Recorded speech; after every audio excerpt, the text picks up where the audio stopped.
We'll get to Militao in a moment. It's terrible, a real drama. He's going to miss the World Cup. He'll have to undergo surgery again. Terrible. It's just the icing on the cake for a disastrous season.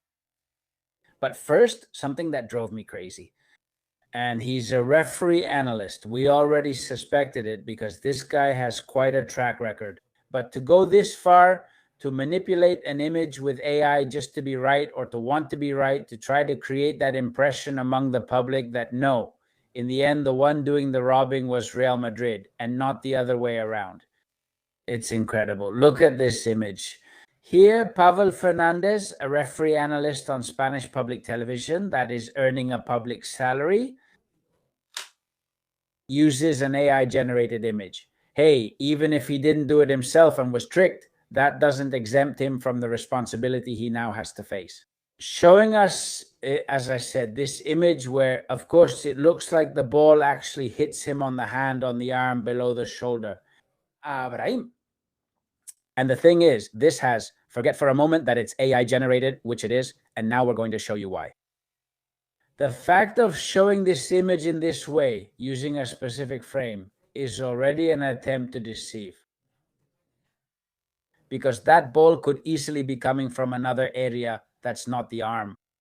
From a little earlier, because we've seen images like these, even without being manipulated by AI, where the ball is still even lower. Of course, you can choose any of them, especially if the player has his back turned, because there we don't know if the ball is hitting his arm or if the arm is already hanging a little loose or a little away from the body. Maybe it comes from before. Anyway, none of the images from the match were good enough to accurately determine whether that was a handball or not.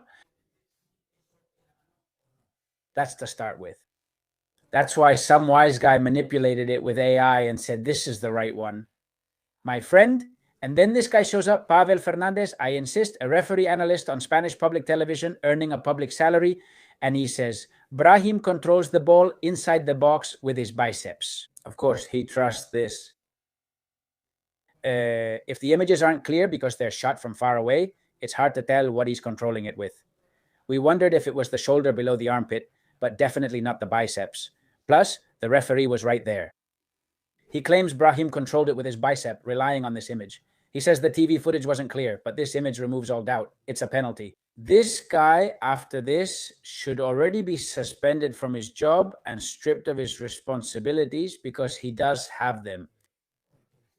And he definitely has them as a refereeing analyst at a place like Teledeport on Spanish public television. Why do we say this is a lie? Well, it's very simple.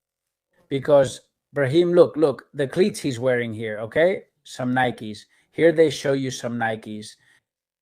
Brahim is wearing some Adidas. And it's proven here, and it's proven in a lot of other situations. For example, in a video, here you can clearly see how Brahim jumps onto the field wearing shoes that aren't the ones this guy shows us in these images, right? Okay, what this man did, this Pavel Fernandez guy, is terrible. But if you go to his profile, of course, what a coincidence. And we've already talked in previous videos about all of yesterday's actions, about the foul on Mendy, etc. Hey, every single one, he thought they all were mistakes in favor of, never against Real Madrid, right? I understand Arbeloa and Vinicius protested Antonia's foul on Mendy during Betis' equalizer. He says, has he changed? No. Okay. I understand that the protests from Arbeloa and Vinicius complaining about Antonia's foul on Mendy in Betis' equalizer must have turned into anger at the Frenchman as soon as they saw the footage. The Frenchman just lets himself fall. It's unbelievable. As we saw yesterday in the footage, well, in the last video, this morning, in the footage I shared with you, there's one that's absolutely definitive, and it's, aside from this, aparte de esto, a blatantly obvious pull, by the way. That famous pull in the Madrid-Elche match takes us back 13 years. In Marca, the headline was grab on the league. Today, nothing. Today in Marca, the league on a platter. Nothing about the pull on Mendy, okay? But I insist, it's just that the pull on Mendy, let's see if I have it here, damn. The pull on Mendy, this is among the likes. No, I had put it in the posts. Sorry, the pull on Mendy is outrageous, and here it is. I mean, the arm pull is one thing, you know, I can't show everything in a row, but boom, straight down, right? I mean, who wouldn't tug there? Or what kind of play like that wouldn't bring you down, right? It's clear the defender does. Like we said in the previous video and in the live stream yesterday, it's clear that the defender wants the referee to buy the foul that's actually being committed against him. But there's always a little something. Any defender in a similar situation and a desperate team trying to score a goal, to tie or win, they always try to sell that foul. This has always happened, and they call 99% of those plays. Therefore, it's understandable that Mendy can go to the ground like that. But González Fuertes was on VAR. And who is González Fuertes? The same one who a year ago, it's about to be a year, said in a press conference before the Cup final when he was going to be on VAR that they were going to take action in the coming months and that they were going to win. He often threatened Real Madrid. That man was on VAR that day, and that man has continued officiating Real Madrid from the VAR because he's no longer on the field. And he's the one who doesn't call the referee to correct this. He's the one who doesn't see the push on Bellingham. And now let's talk about that play, because this man made the same call in Barcelona's favor some time ago from the field, a very similar push. And that man is the one who doesn't see the handball Brahim draws, etc. And be careful, in the one Brahim might have committed, the one we just discussed with Pavel Fernandez, he's not even involved, I'm sure, since the image shows nothing, because the image wasn't good. Neither shot is accurate. There's one from the front and one from behind Brahim. So someone clever creates the image with AI, and Pavel Fernandez just buys it. But González Fuertes avoids getting involved there for that reason, since the image isn't definitive. Let's talk about the handball Brahim draws, because here we have a very revealing piece of evidence. And this is what the CTA thinks about this type of handballs. If we compare it with one that happened in a Valladolid match in the second division some time ago, take a look. The one Brahim draws from the Betis player and the one from the Valladolid player. They're practically the same. This Pavel Fernandez guy says, as I mentioned, that whenever Madrid is being harmed, he always says that here, the arm was already down. It was very close to the body. He says it. I'm not going to show you the tweet now, but he does say it because I've been checking his profile, and he tells you, but if they're in the same situation, and they're blocking a shot on goal, it's unbelievable. Well, you know, that day, by the way, no penalty was called. But then you say, of course, well, maybe there's some consistency, right? Look at what the CTA said. Hold on a second. I've got a lot of stuff here. The CTA that day, let's see, because I put it in. Sorry for all this stuff. Maybe I didn't have it all here. Here it is. Let's listen to it. You know, I can't show the images, but it doesn't matter because it's enough just to listen to it. Look, okay, this is what I think about this play. We're going to the Hyper Emotion League in Valladolid. Here, there's a shot on goal by Albacete, and the ball hits the arm of a Valladolid defender inside the box. The play ends with a save by the goalkeeper and a corner kick. The referee doesn't call a penalty, and VAR checks the play but doesn't recommend a review. Rule 12 states that a direct free kick or a penalty is awarded if it's inside the box when a player touches the ball with their hand or arm, and this one is in a position that makes the body unnaturally bigger, taking up unjustified space and blocking an action, like a shot on goal. The referee's technical committee considers that the handball is punishable because the arm is away from the body, in an unnatural position and taking up unjustifiable space, blocking the shot on goal. A penalty should have been awarded. Therefore, the VAR should have intervened since it was a clear and obvious error, and this is one of the 4 situations included in the protocol. Well, that's what they think about that play, which, as we just saw, is identical to the one involving Ricardo Rodriguez, the Betis player. Exactly the same. That's what the CTA thinks. What will they say on Tuesday on Tiempo de Revisión if they include this play? What will they say? Will they support the referee or argue that the VAR official who threatened the Real Madrid before last year's Copa final should have stepped in? What will they say? Hey, this is nerve-wracking, huh? Because honestly, I mean, really, it's unbelievable. González Fuertes, more from González Fuertes, just wait. Here, against in a match. Okay, this was yesterday. Look.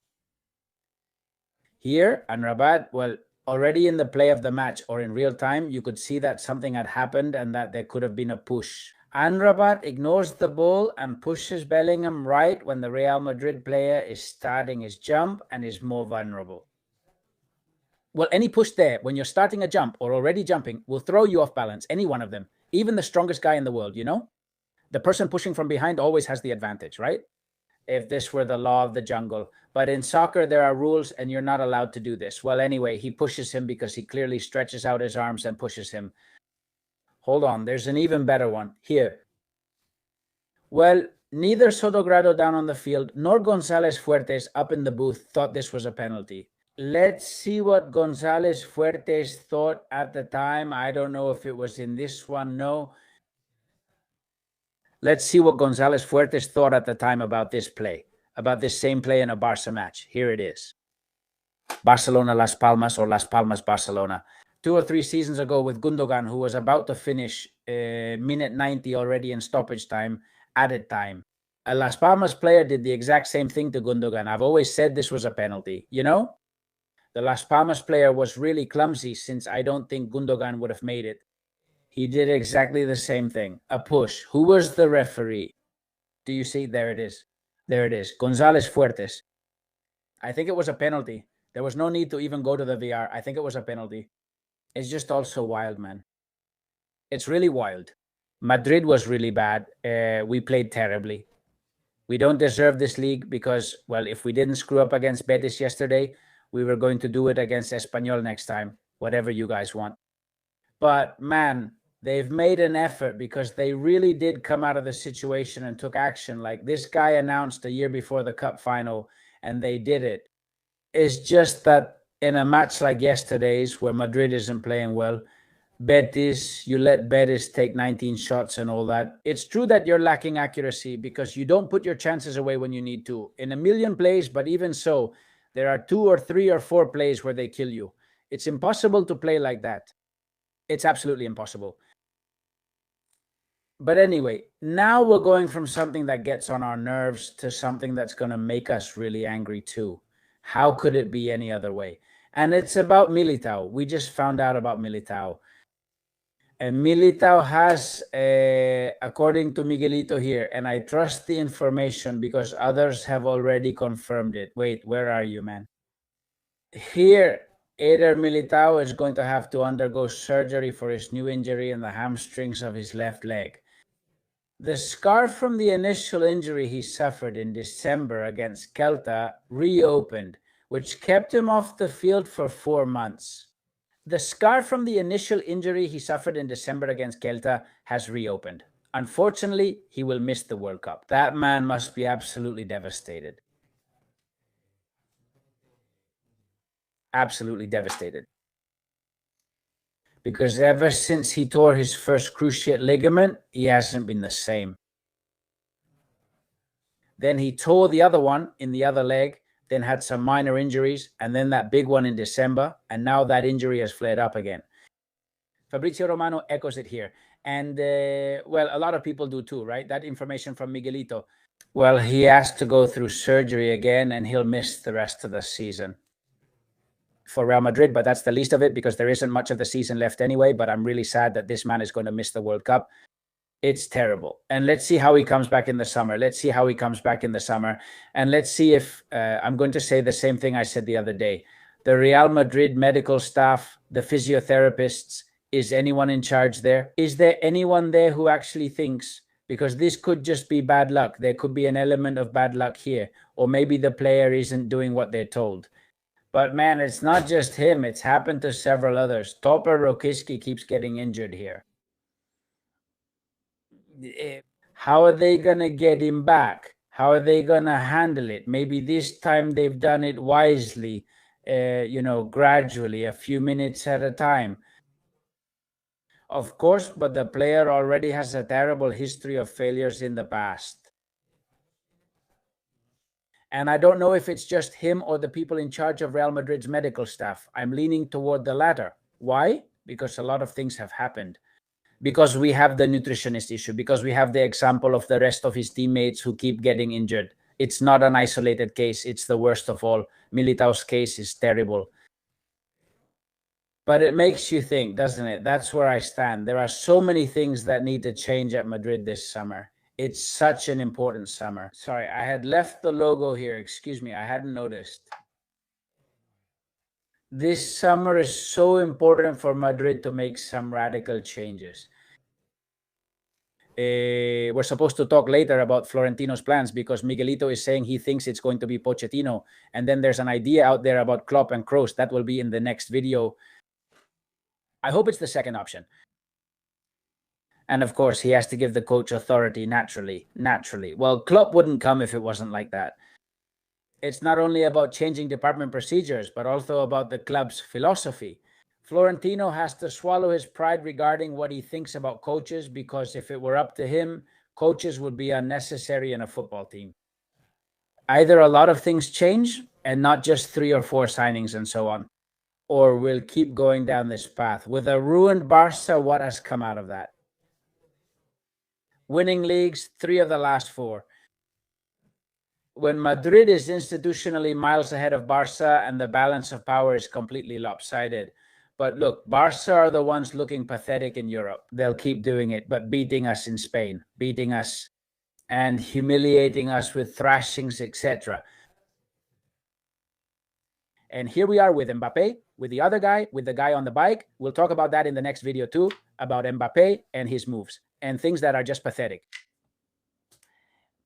It can't just be the coach's fault? Of course not. Well, all right. See you in the next one. Bye.